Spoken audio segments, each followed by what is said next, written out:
Lauri Rapala, un modeste pêcheur finlandais, ne pouvait compter que sur son savoir-faire pour nourrir ses 7 enfants. C'est en observant le comportement des truites, perches ou brochets face à une proie que lui vint l'idée de fabriquer un leurre qui imiterait la nage hésitante d'un poissonnet blessé. C'est en 1936 que le premier Rapala, sculpté au couteau dans un morceau d'écorce de pin, vit le jour.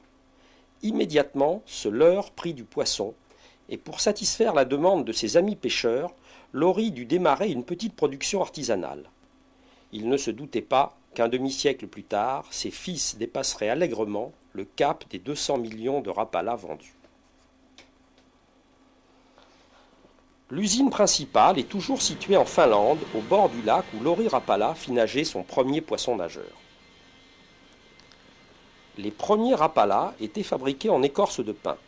Aujourd'hui, c'est le balsa qui est la matière première la plus employée.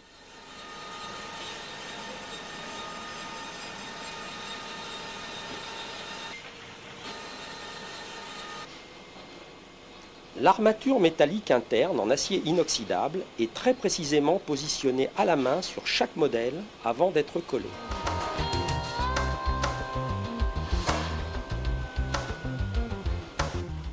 Comme autrefois, l'aspect extérieur des modèles flottants, qui imitent à merveille le revêtement d'écailles des petits poissons, est toujours réalisé à base de papier métallisé collé sur le balsa.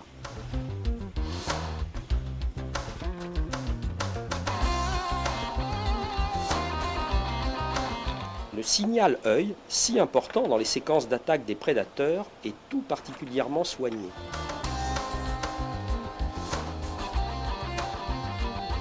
Les usines Rapala produisent aujourd'hui 19 millions de leurres par an, soit environ 100 000 Rapala par jour. Mais tous les modèles, avant d'être mis sur le marché, doivent subir un test de nage en bassin, au cours duquel ils sont individuellement vérifiés. Ce test, pratiqué manuellement, est l'assurance que votre Rapala, quand vous le sortirez de sa boîte, nagera à la perfection.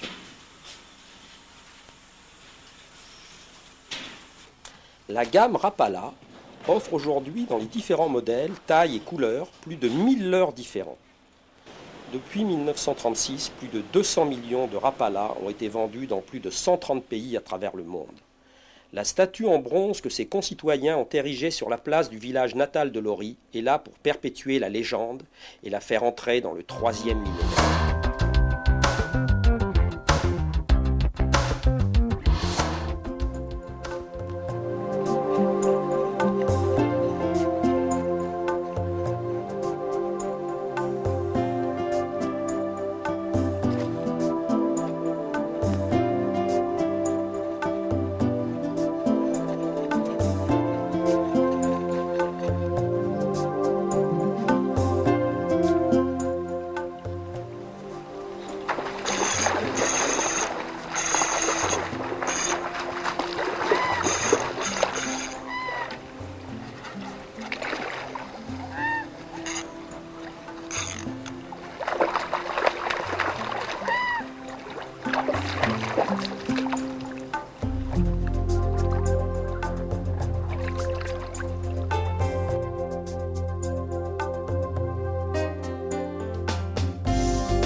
J'ai eu un suivi fantastique.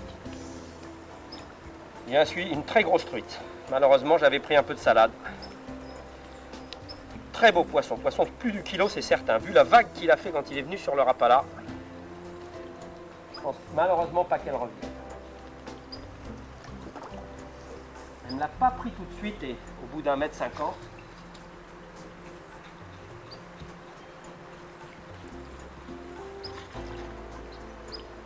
Elle a suivi, mais vraiment, cette fois elle se méfie. Elle a donné un petit coup de nez dedans.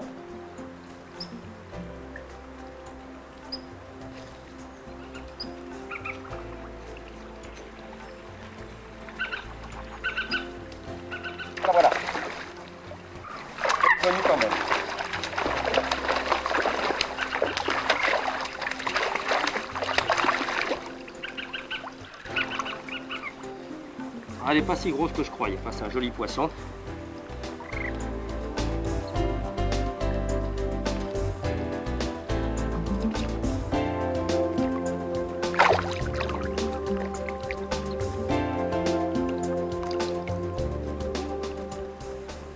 Je pense pas que c'est la même qui m'a suivi. Il va y en avoir deux.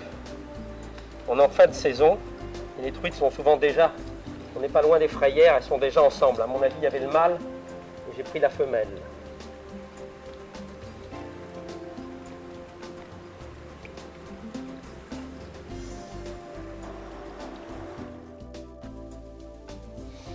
Alors un point que je veux aborder ici, c'est l'attache des rapalas. On voit trop souvent des pêcheurs, et notamment en France, attacher des rapalas, surtout les petits modèles. On verra que pour les gros modèles, c'est moins gênant, mais quand on pêche la truite avec des modèles de 5 voire 7 cm avec une agrafe. Alors l'agrafe, c'est très pratique, ça permet de changer sans avoir à refaire le nœud la couleur du rapala, voir la taille, voir on peut changer, passer d'un modèle plongeant à un modèle flottant. Mais cette petite agrafe, au nez d'un leurre qui a été équilibré pour nager à la perfection d'un petit leurre léger, cette agrafe va le déséquilibrer. Ce poids devant le nez du leurre va le déséquilibrer, il ne nagera pas de la même façon. Et des poissons comme des truites sauvages s'en rendront compte. Donc vraiment sur les petits modèles, et tout particulièrement sur les tout petits, même une petite agrafe, c'est le plus petit modèle d'agrafe que j'ai ici, ça va déséquilibrer la nage du leurre. Donc ces petits leurres, flottants ou plongeants, on les attache en direct sur le nylon. On verra tout à l'heure comment faire. Un autre inconvénient de l'agrafe, c'est qu'en cours de bagarre, très souvent, le poisson va remuer la gueule, notamment que ce soit une truite ou je ne parle pas du black bass, en secouant la tête énergiquement. Souvent, l'agrafe va s'ouvrir en cours de bagarre et ensuite, lors de le moindre mou, et on perd le poisson. Un autre point très important, c'est le diamètre du fil qui doit être en rapport avec la taille ou le poids du rapala. On voit trop souvent, surtout encore pour les pêcheurs de truites, sur des modèles légers, utiliser un 22 ou un 24 centièmes. Bien sûr, d'abord, on aura du mal à les lancer, et surtout, ces leurres vont être bridés et nageront moins bien. N'oublions pas que ces rapalas, on ne le dira jamais assez, ont été testés individuellement, équilibrés en bassin pour nager à la perfection, et un petit rapala, on devrait chaque fois qu'on peut utiliser la ligne la plus fine possible, qui n'entravera pas le rapala, non seulement dans le lancer, mais également dans sa nage. Alors un leurre comme ça, aujourd'hui, les nylons du commerce, un 16 centièmes pour pêcher la truite tient plus de 2 kg. Ça devrait être amplement suffisant pour pêcher avec des modèles de 5 cm. Quand on va pêcher le brochet, si on met un 40 centièmes sur un rapala de cette taille, ça va le brider. Donc un 26, 28 centièmes est amplement suffisant. Alors bien évidemment, si on utilise des grands modèles, là on pourra mettre un 50 centièmes. La nage ne sera pas gênée. Donc le diamètre du fil, très important, doit être en rapport du leurre. Un petit leurre comme celui-ci ne devrait jamais être utilisé avec un fil plus gros qu'un 14 ou un 16 centièmes.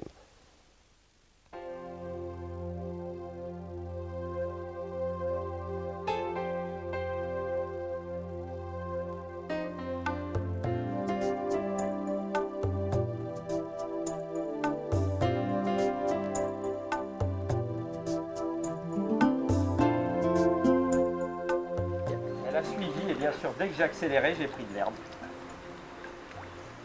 C'est vraiment difficile, l'eau est très basse, les herbiers affleurent pratiquement partout et en plus il y a pas mal d'herbe qui descend.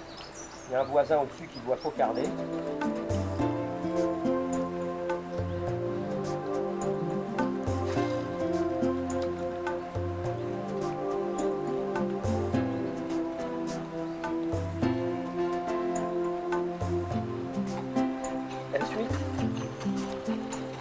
Ah, mais il y a de l'herbe. C'est un sillage derrière. Mais...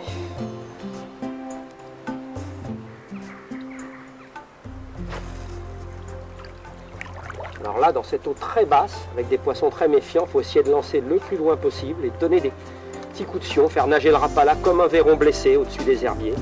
C'est pour ça d'ailleurs que j'ai choisi cette couleur de rapala brun et doré, qui imite tout à fait le verron.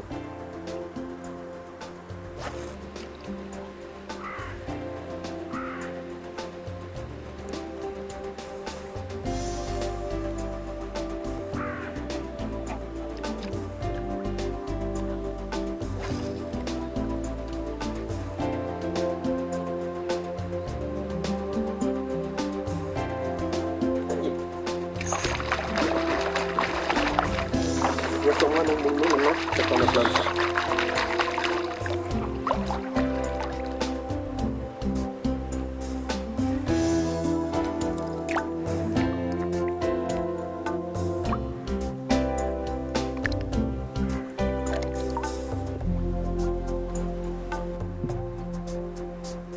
Le nœud qu'il ne faut surtout pas faire, c'est le nœud classique dit de cuillère et que beaucoup de pêcheurs malheureusement utilisent sur le rapala, ce nœud de cuillère ou clinch knot, donc la plupart des pêcheurs connaissent. On fait 3 ou 4 tours autour du chef principal et bien évidemment on repasse ensuite dans la boucle. Alors ce nœud qui est un très bon nœud pour attacher la plupart des leurres n'est pas un bon nœud pour le rapala puisqu'il emprisonne, puisque ce nœud emprisonne le nez, l'anneau du rapala et peut très bien ensuite se retrouver lors d'un lancer et votre rapala ne nagera jamais bien dans l'axe parce que lors des lancers, votre nœud va se retrouver prisonnier sur le haut du leurre, quelquefois sur le bas, très souvent sur le côté et comme il est serré, votre rapala ne sera jamais bien présenté et ne nagera pas naturellement. Donc ce nœud est à éviter autant que possible. Alors vous avez bien sûr tous entendu parler du fameux nœud rapala qui justement ne sert pas, contrairement au nœud classique dit de cuillère, ne va pas serrer le nœud du rapala, mais le laissera libre. Alors ce nœud, on va le remontrer. Alors bien évidemment, on passe une première fois le fil dans l'anneau et ensuite on va faire une boucle autour du premier fil. Et on va passer environ 4 ou 5 tours autour de la boucle pour emprisonner les deux chefs. Avant de serrer, on humecte toujours de salive, ce qui a pour avantage d'éviter l'échauffement des fils et ensuite permet un meilleur glissement puisque la salive contient des mucines qui permettent le glissement. Voilà, je vais serrer ici mon nœud et ensuite je le serre sur l'autre chef et je le redécale pour que mon nœud, une fois terminé, soit libre autour de l'anneau du rapala. Donc le leurre ne sera pas bridé et va pouvoir nager tout à fait naturellement. Alors là, bien évidemment, j'ai pris un fil un petit peu plus gros pour qu'on puisse le voir, mais sur un rapala flottant de 5 cm, on ne devrait pas utiliser un nylon supérieur à un 20 centième. Un 16 centième actuel me paraît tout à fait parfait. Voici donc le fameux nœud rapala. Mais maintenant, j'aimerais vous montrer un nœud qui, à mon avis, est encore, que je n'ai jamais vu utiliser nulle part, qui est, à mon avis, plus facile à réaliser et encore plus solide. Alors, ce nœud que je n'ai jamais vu décrit nulle part et qui, à mon avis, est d'une simplicité enfantine, a un simple défaut, c'est qu'il utilise un petit peu plus de nylon. Mais il est d'une solidité et d'une simplicité à toute épreuve. Alors il suffit de doubler sur environ 20 cm l'extrémité de la ligne, de passer la boucle dans l'anneau du rapala, et on se retrouve à ce moment-là avec donc un fil passé en double. Et ce fil passé en double, on va simplement, après l'avoir humecté de salive, toujours, faire un simple nœud dans lequel je vais passer mon rapala. Et il suffit ensuite de le serrer à la distance voulue devant le nez du leurre. On va garder 4 ou 5 mm. Pour avoir un nœud très simple et surtout très solide. Alors bien évidemment, je vais couper, voilà, je gaspille un petit peu de fil, là je vais gaspiller donc 3 brins de 15 cm environ, mais j'ai un nœud extrêmement simple qui est ici en double et qui est véritablement, après avoir fait des tests au dynamomètre, le nœud le plus solide et à mon avis le plus simple à réaliser. Alors pour une meilleure compréhension, je vais vous remontrer ce nœud avec un fil beaucoup plus gros. Et bien évidemment, j'ai pris un rapala modèle Magnum pour la mer, mais on imagine donc que c'est un modèle pour la rivière. Alors je double mon fil sur une longueur environ 2 fois la longueur maximum du rapala. C'est très important. Cette boucle, je la passe dans l'anneau. Je reviens ici et je me retrouve avec 4 chefs. Je fais une simple boucle dans laquelle je vais passer mon rapala. Et en fait, je me retrouve avec un nœud simple autour de mes 4 chefs. Et il suffit de serrer ce nœud, ce que je réalise ici. Alors on peut régler la longueur devant le nez du rapala avant de le serrer. Donc en général, sur un petit modèle, on va mettre 5-6 mm. Hein, voilà, et cette fois, je le serre. Je serre mes 4 chefs devant le nez du rapala. Et, bien évidemment, je vais couper 3 chefs. Donc, l'inconvénient, c'est de gaspiller un petit peu de fil. Et je me retrouve avec ce fameux nœud double devant le nez du rapala. Et ce nœud est absolument le plus solide qu'on puisse trouver, puisque le fil ici est doublé devant le nez du rapala. Et ici, les chefs sont donc emprisonnés les uns sur les autres. On le voit bien ici, ils ne sont pas serrés, puisqu'il y en a 4 chefs qui sont pris ensemble.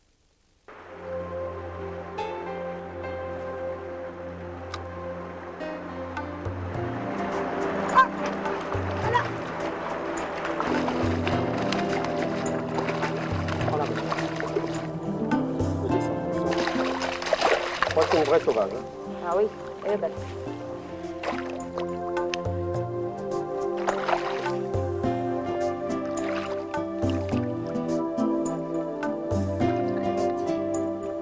Oui, il a bien pris. Il a... Allez, allez petit.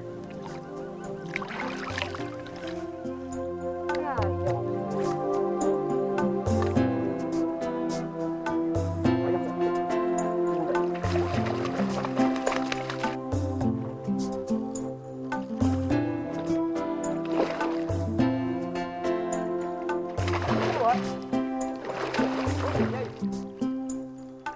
C'est une grosse sac.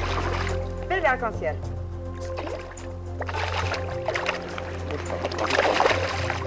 Là, doucement.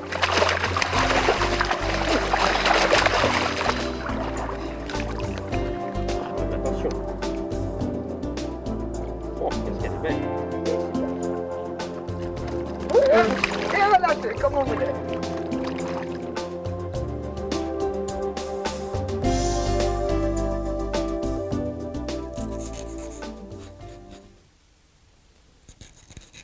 Un petit détail qui est vraiment des plus importants, l'aiguisage des hameçons.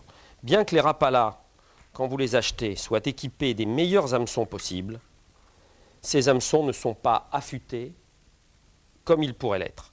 Donc, on peut bien sûr le faire au bord de l'eau avec une petite pierre hameçon, mais moi je préfère tranquillement, pendant l'hiver, à la maison, prendre mes rapalas un par un et les aiguiser tranquillement.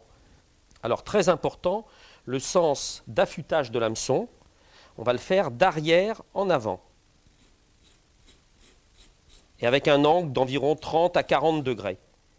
Et on vérifie le piquant de l'hameçon sur l'ongle, c'est le test de l'ongle. Ici, l'hameçon pique et ne dérape pas sur l'ongle. Alors qu'un hameçon qui n'a pas été aiguisé, celui-là par exemple, va glisser sur l'ongle. On le voit ici. Cet hameçon est neuf, n'est pas aiguisé, il glisse sur l'ongle. Une fois qu'il va être aiguisé,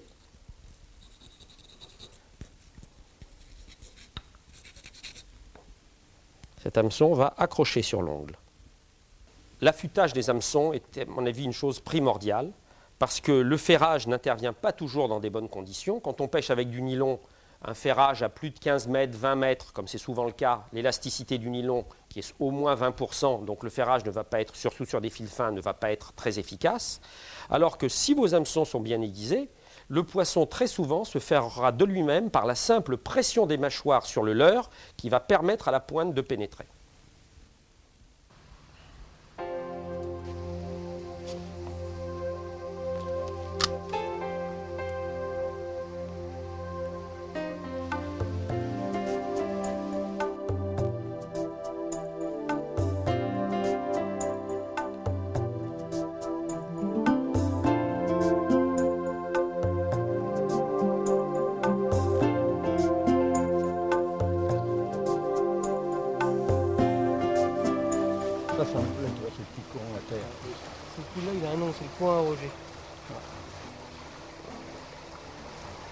Je ne suis pas de modèle, moi. Je prends toujours ce petit-là pour ici. Je vais garder ça. Je crois qu'il est moins plongeant que le mien. Il va un peu moins profond, Ouais, mais ouais. moi j'aime bien sa couleur, tu vois. Pour le jour, toujours, et puis bon, ce soir je vais changer, tout simplement.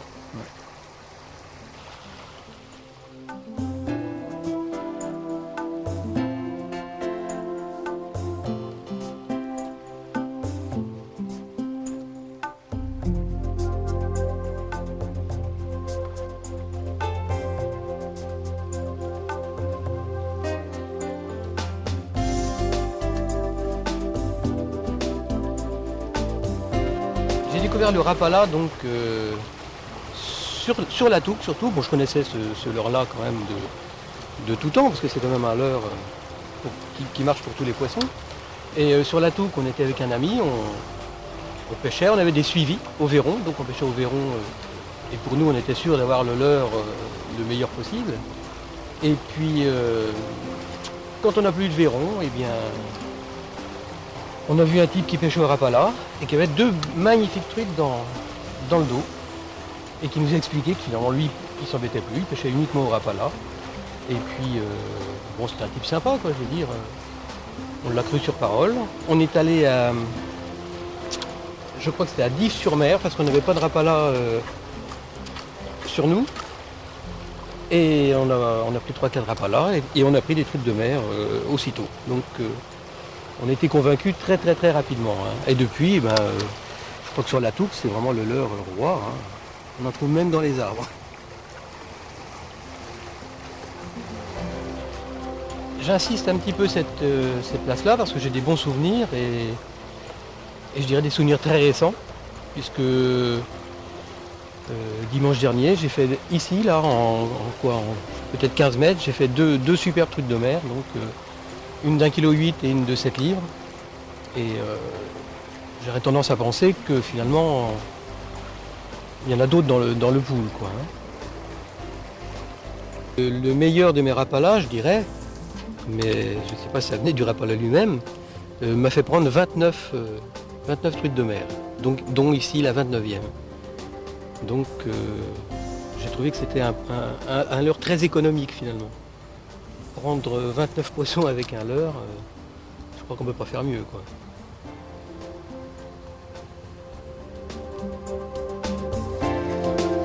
Alors pour ici, bon, chacun a ses préférences, c'est certain. J'ai tendance à penser que la truite de mer est un poisson assez fantasque et qu'il est attiré par les couleurs vives. Et quand j'ai trouvé ce Rapala en magasin, bon, ça m'a amusé au départ. Et je l'ai essayé. Et j'ai pris du poisson très, très rapidement avec. Pour la journée, je crois que vraiment, on a un leurre idéal dans la mesure où on voit très bien l'endroit où on pêche, quoi. Le dos bleu permet de voir toujours où on pêche et comment le Rapala travaille. Et puis la couleur argentée avec le petit signal rouge devant, je crois que c'est vraiment l'idéal pour prospecter.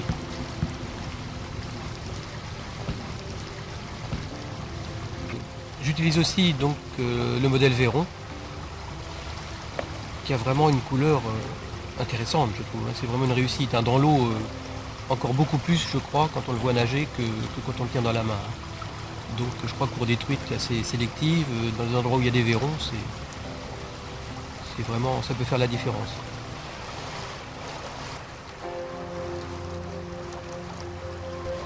Voilà, donc il tire parfaitement bien. Donc c'est ce que j'aime dans ce leurre-là, parce que donc on est toujours en tension d'une part, et on sait parfaitement ce qu'il est en train de faire. Hein. S'il s'attire vraiment, c'est qu'il y a du courant. On sent par moments il aurait tendance à plonger. Il s'adapte vraiment à tous les types d'eau, moi je trouve. Je trouve que c'est le leurre idéal pour ce genre de rivière.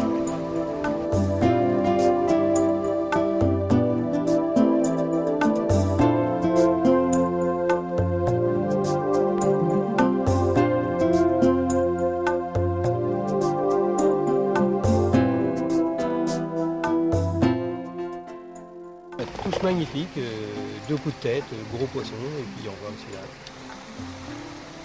Voilà. Pourtant, magnifique rapala, des bons hameçons bien aiguisés. Heureusement pour les poissons, finalement, on en perd quand même de temps en temps.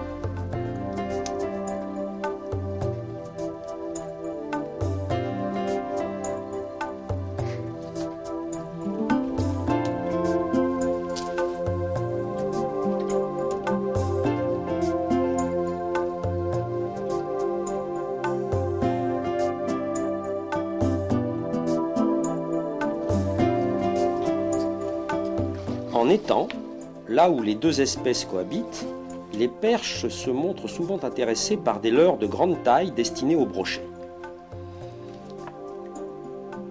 Et les ratés, compte tenu de leur petite gueule, sont nombreux.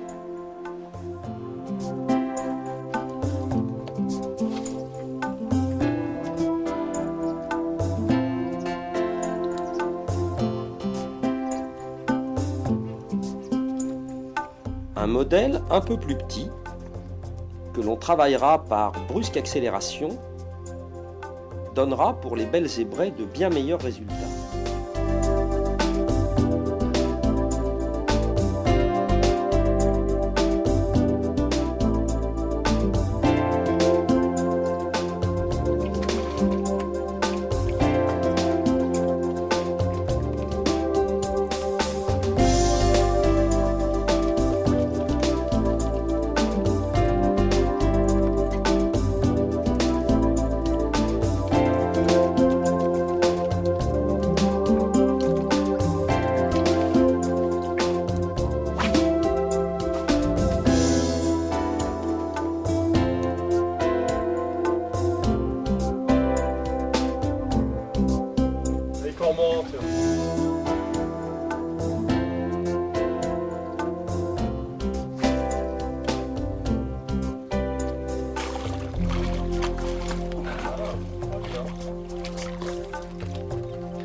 Voilà un beau petit brochet.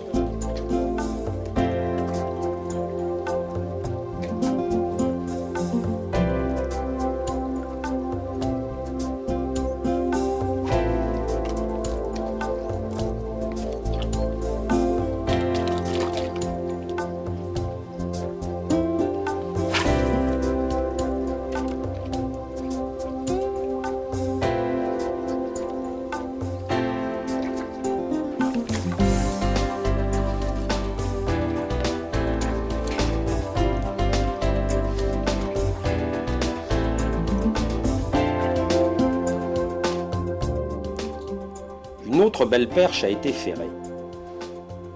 Mais là où il y a des belles zébrées, il y a aussi des grands becs.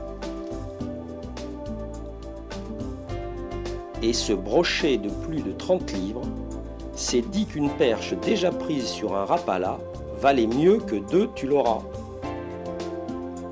De l'autre côté de la surface, le pêcheur a compris ce qui se passait et sait que sa tresse, à un moment ou l'autre, entrera en contact avec quelques-unes des 700 dents aiguisées comme des pointes d'aiguille et finira par casser.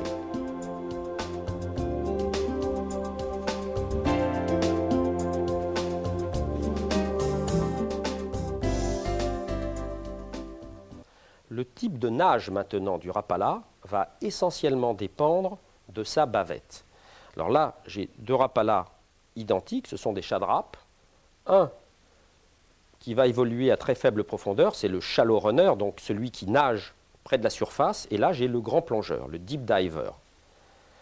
Et c'est simplement la bavette, son inclinaison et sa taille qui vont influencer la nage de ce rapala qui autrement a tout à fait les mêmes proportions, le même poids, la même taille.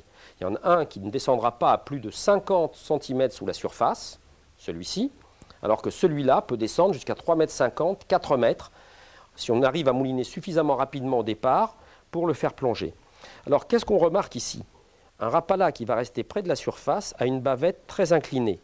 Ce modèle-ci, dont la bavette est pratiquement perpendiculaire à l'axe de traction, va rester en surface. Il ne s'enfoncera pas, c'est pratiquement un popper.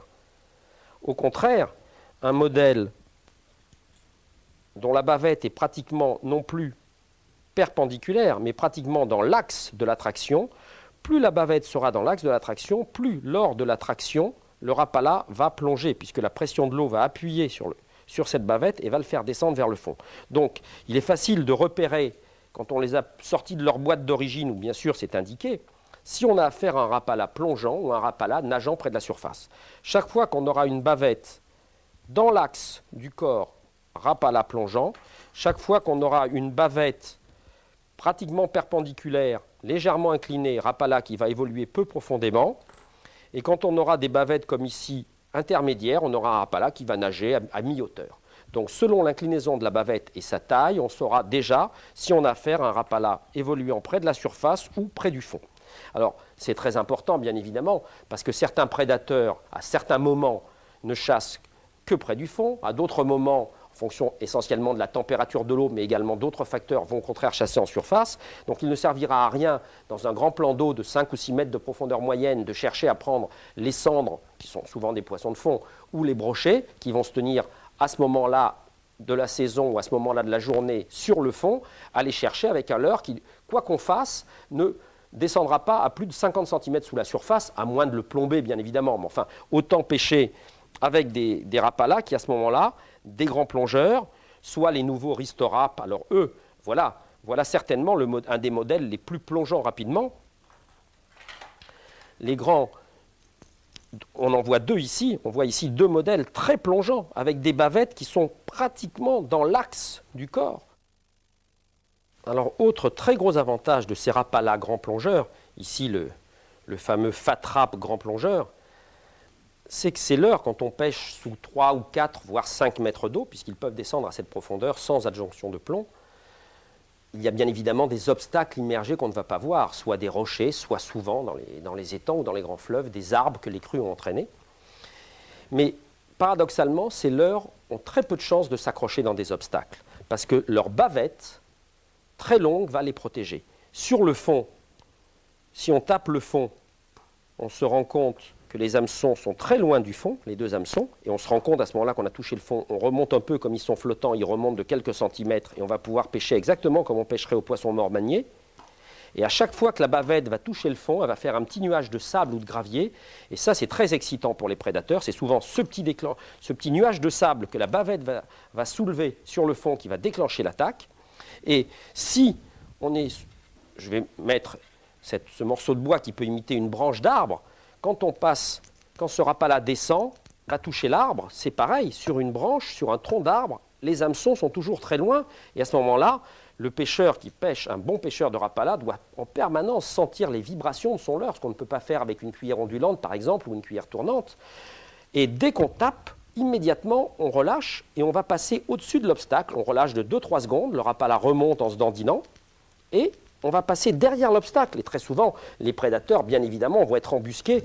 Le brochet est souvent embusqué contre la branche. Donc le rapala va d'abord taper la branche, mais ne va pas s'y accrocher. On laisse repasser et il replonge derrière la branche, et c'est bien souvent là qu'a lieu l'attaque. Donc, gros avantage de ces rapalas à grande bavette, on les perd très rarement dans des obstacles immergés.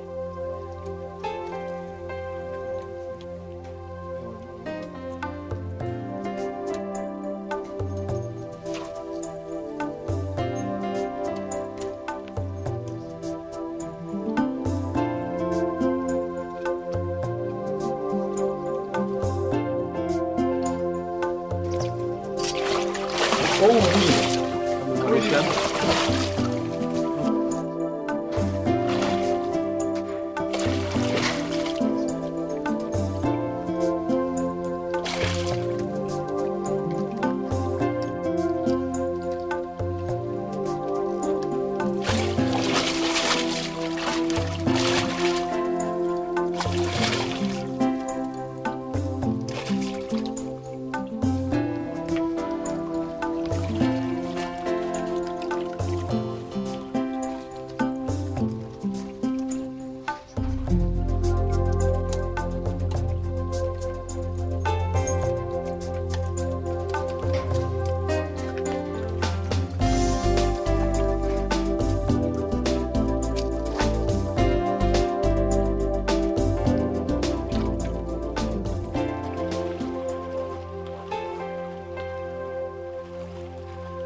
Yannick, t'en as un? J'ai un gros là. Ah ouais. J'ai un vrai gros, ça fait 10 minutes que je le trimballe, là il commence à venir mais c'est un gros. Je viens de le monter, là je l'ai vu. Il tenait le fond, Tu l'as touché à quoi? Ouais, que le gros rapala. Ah ouais, c'est ça qui marche. Sur les très gros brochets. L'énorme chadra Ah ouais. poussé à tarpon. Ah, orange. Ah ouais, ça c'est bien quand l'eau est un peu trouble. Ah la bête.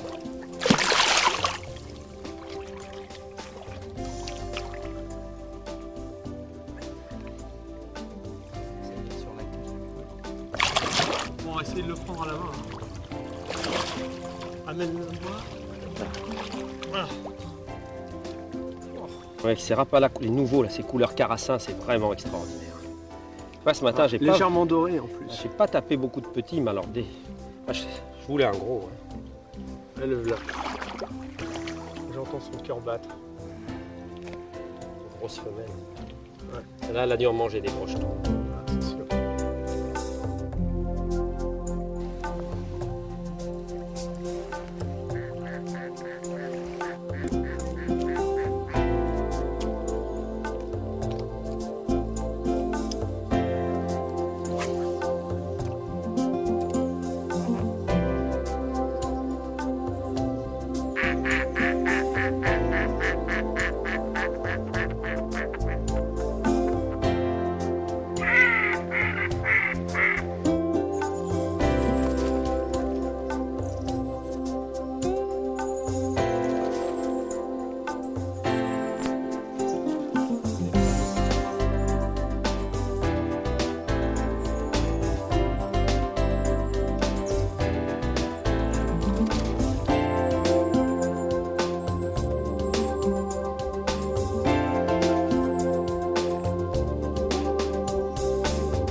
J'utilise souvent des rapalas et par de mon métier en tant que guide de pêche, c'est vrai qu'on apprend aux gens à comment utiliser ces leurres. Et c'est un leurre qui est relativement formidable car on peut pêcher sportivement pratiquement tous les carnassiers avec.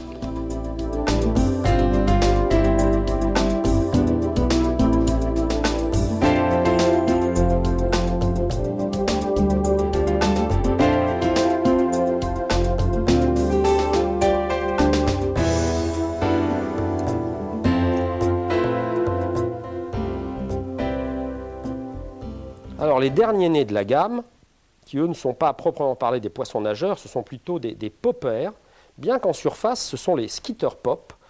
Si on les ramène, donc qui ont vraiment une bavette ronde du type popper, si on les ramène par à-coups, vont vraiment nager comme un popper, mais si on les ramène d'une façon assez régulière, vont faire un peu de ski en surface, ils vont onduler en surface tout en faisant gicler des gouttelettes d'eau, et c'est tout nouveau. Pour le black bass, je les ai essayés, c'est remarquable, et pour le bar, j'attends avec impatience, ce modèle-là déjà m'a donné des bons résultats, il y a d'ailleurs des hameçons pour la mer, mais j'attends avec impatience un modèle un peu plus gros, qui permettra de lancer dans le vent, parce que c'est absolument un leurre à bar remarquable.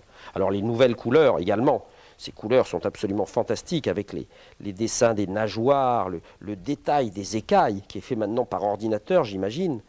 C'est absolument des leurres métallisés qui sont splendides, mais qui ne prennent pas seulement le pêcheur, qui prennent du poisson.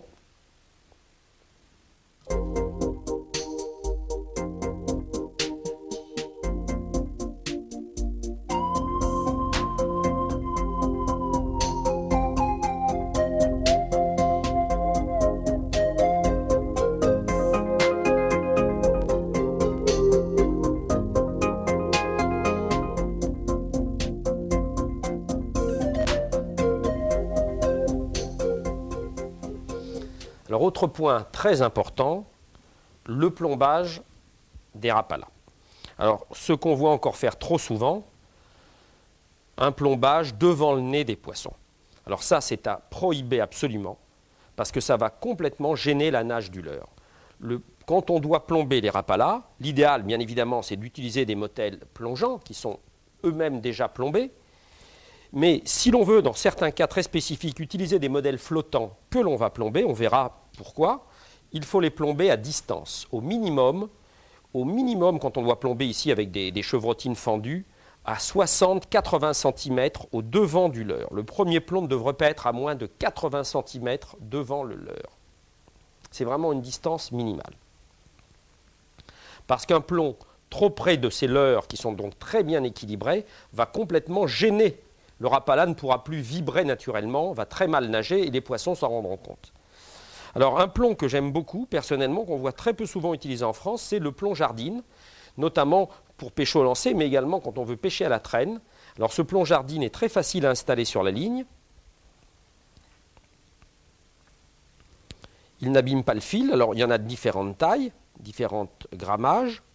On entoure donc le nylon autour de ces deux ressorts et on peut ensuite même tordre légèrement, ce qui va éviter absolument tout vrillage. Enfin, le rapala naturellement est un leurre qui ne vrille pas, qui ne tourne pas donc. Et ce plomb jardine, de la même façon, devra être placé au minimum, là je l'ai mis un petit peu près pour les besoins de l'exposé, mais il devrait être placé au minimum quand on pêche à la traîne, je dirais à 1 mètre devant le nez du rapala. Alors l'intérêt d'avoir un rapala flottant que l'on va plomber, c'est notamment dans la pêche à la traîne, dans des petits fonds, au-dessus d'herbiers par exemple, là où se tiennent les brochets, le plomb va être dans les herbiers et le rapala flottant va se trouver 15 à 20 cm au-dessus des herbiers, donc n'accrochera pas l'herbe, mais pêchera vraiment juste au-dessus des herbiers. Donc voilà une raison de plomber à distance un rapala. Alors, il existe une troisième possibilité de plombage à distance des rapalas, qui à mon avis est de loin la meilleure, mais il faut disposer d'un petit émerillon triple, voire on peut le faire avec un émerillon simple, en mettant la dérivation sur une des deux extrémités de l'émerillon, mais le mieux donc c'est d'avoir un émerillon triple avec cette plombée en dérivation. Alors toujours disposé à au moins 1 mètre devant le nez du rapala, ce qui lui permettra d'avoir une nage tout à fait naturelle. Alors le grand avantage de cette plombée en dérivation, c'est que quand on accroche, quand ce sont bien évidemment les plombs qui ont le plus tendance à accrocher, soit dans une fractuosité de rocher, soit dans des branchages, et bien là, à condition d'avoir utilisé un fil en dérivation plus fin que le fil principal du corps de ligne et du bas de ligne, on va perdre seulement les plombs. Contrairement au montage de tout à l'heure où les plombs étaient montés directement sur la ligne. Et là, quand on accroche, on perd et les plombs et le leurre.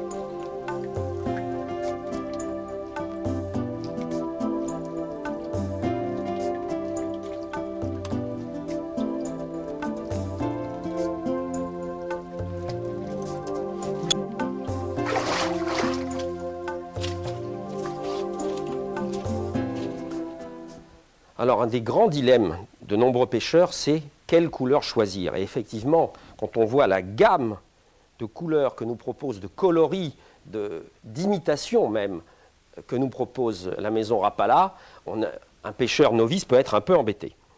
Alors, pourquoi utiliser un Rapala plutôt bleu, plutôt qu'un Rapala à dos marron, plutôt qu'un argenté, plutôt qu'un rouge et blanc Alors, il ne faut pas que ce grand choix affole le pêcheur. En fait, cette immense gamme de couleurs, elle est faite pour répondre à toutes les situations qu'on va pouvoir rencontrer en pêche, des plus extrêmes à celles qu'on rencontrera la plupart du temps.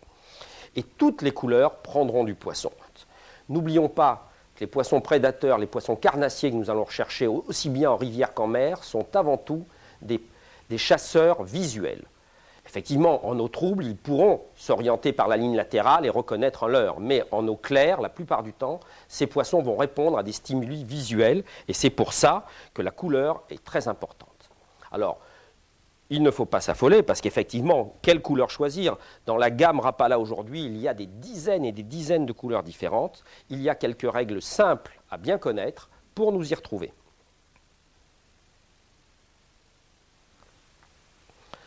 Par temps ensoleillé et au clair, j'aime bien utiliser des Rapala de couleur claire, notamment le bleu, un grand classique, le bleu à flanc argenté, ou des modèles même plus brillants. En revanche, quand les rayons du soleil vont baisser sur l'horizon, notamment le soir,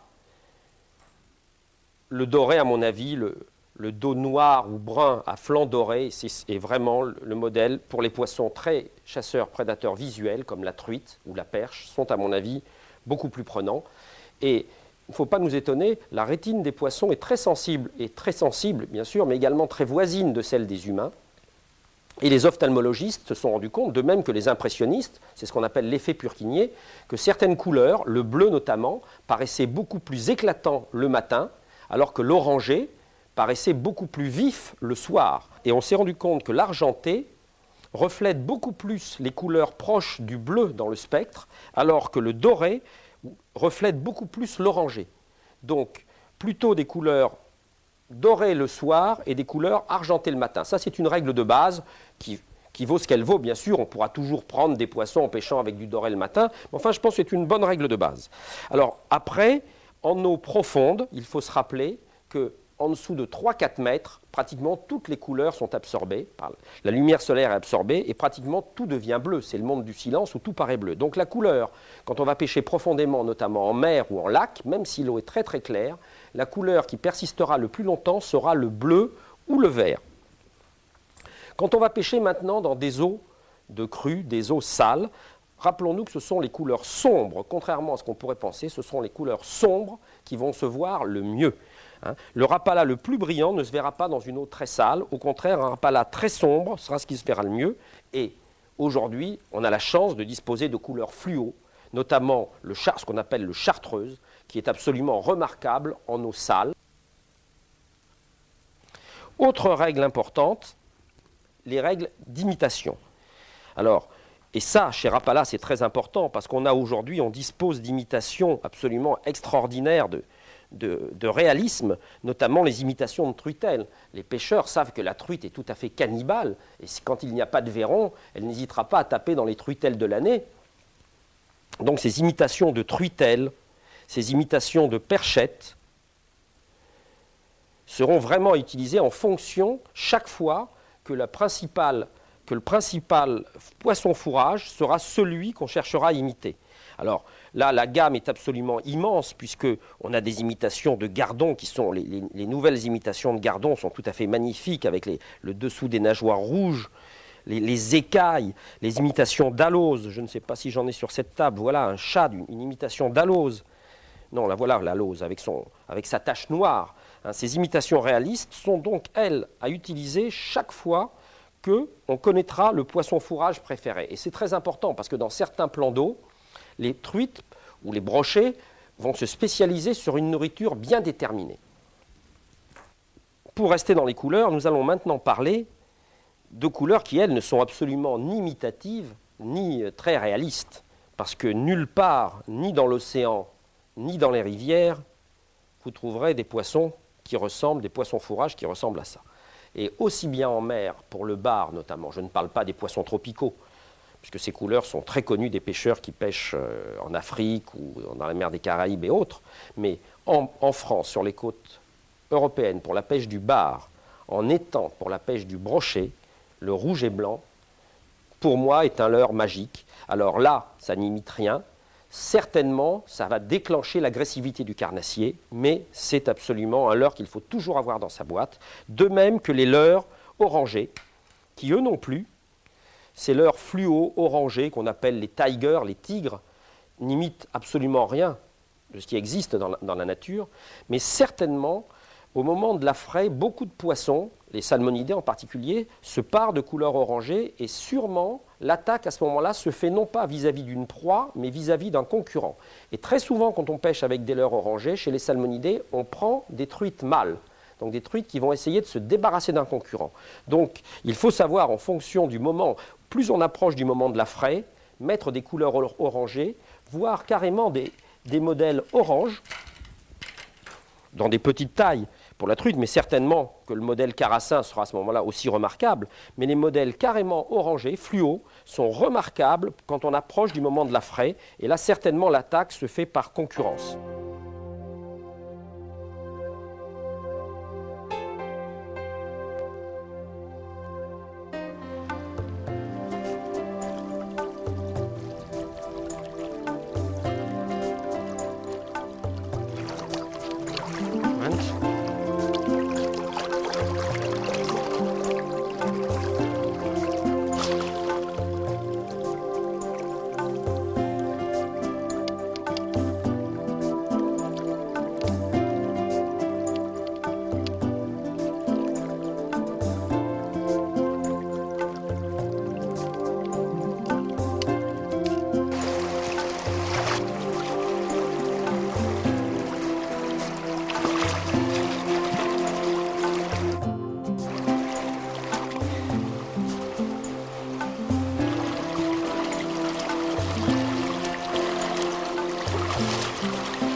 Очень хорошо. Very good.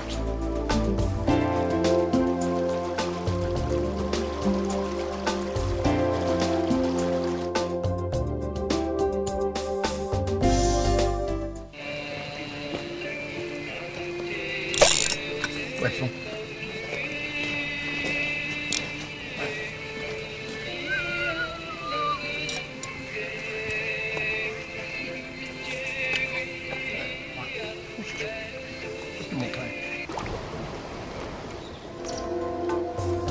Le voilà.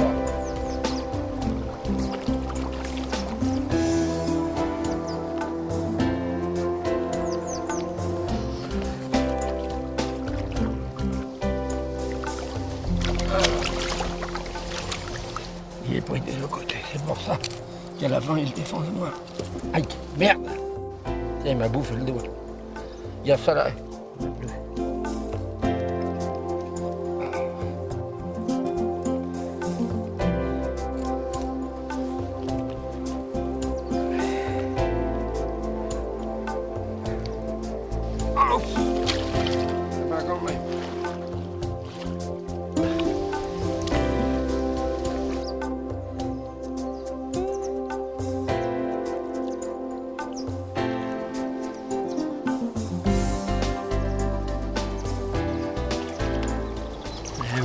Et le voilà, le galopin. Et il est reparti. Et le voilà, le voilà.